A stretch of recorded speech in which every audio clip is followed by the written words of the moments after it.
আক্তার রূপা। আজকে আমরা সংবাদ সম্মেলনের জন্য হাজির হয়েছি মনিরামপুর রিপোর্টার্স ক্লাবে। মুসলিমা আক্তার উর্মি আমার নামে ও মেহেদি হাসানের নামে একটা মিথ্যা মামলা করা হয়। ওর মাদক ও ওর বিভিন্ন অসামাজিক কার্যকলাপের বিরুদ্ধে আমি প্রতিবাদ করছি আর আমি মুখ খুলেছি। ও যে অসামাজিক কার্যক্রম করে, ও মাদক ব্যবসার সাথে জড়িত, এইগুলো আমি অভয়নগর থানায় ওসির সাথে এটা জানানো হয়, অভয়নগর থানার ওসিকে জানানো হয়। পরবর্তীতে এটা আমি বিভিন্ন সাংবাদিকদেরও জানাই, কিন্তু তারা কোনোভাবে কোনো নিউজ করতে রাজি হয়নি, তারা এই বিষয়টার কোনো প্রতিবাদ করেনি।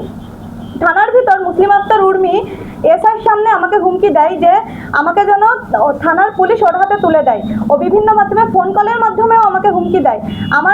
আমাকে হুমকি দেওয়ার মূল কারণ ছিল আমি ওর মাদক সাম্রাজ্যটাকে গুড়িয়ে দিতে চেয়েছি, আমি ওর অসামাজিক কার্যক্রম গুড়িয়ে দিতে চেয়েছি। ও অনেক নারীদের সংসার ভেঙেছে।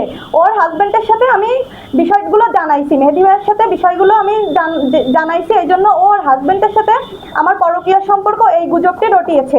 ওর হাজব্যান্ডের সাথে কথা বলে পরকীয়া হয়ে যায়, আর ও হাজার হাজার নারীদের হাজব্যান্ডের সাথে দেহ ব্যবসা করে আসতেছে টাকার বিনিময়ে।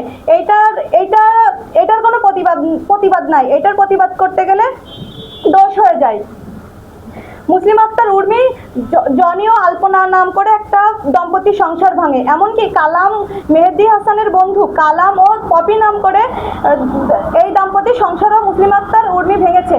মুসলিমা আক্তার উর্মি অভয়নগর থানার পুলিশের সামনে আমাকে বলছিল যে ওর কাছে ক্ষমা চেতে হবে। আমি তো কোনো দোষ করিনি, তাহলে আমি কেন ক্ষমা চাইবো? আর একজন মাদক ব্যবসায়ীর কাছে ক্ষমা চাওয়ার তো কোনো প্রশ্নই ওঠে না। ও আমার নামে মিথ্যা মামলা করেছে। আমার একটাই দাবি, আমার মামলা হোক 10টা, আরও ফাঁসিও হোক, তারপরেও আমার একটাই চাওয়া, ওর দেহ ব্যবসা, ওর মাদক ব্যবসা, এইগুলো যেন বন্ধ হয়। এইটাই আমার শেষ চাওয়া।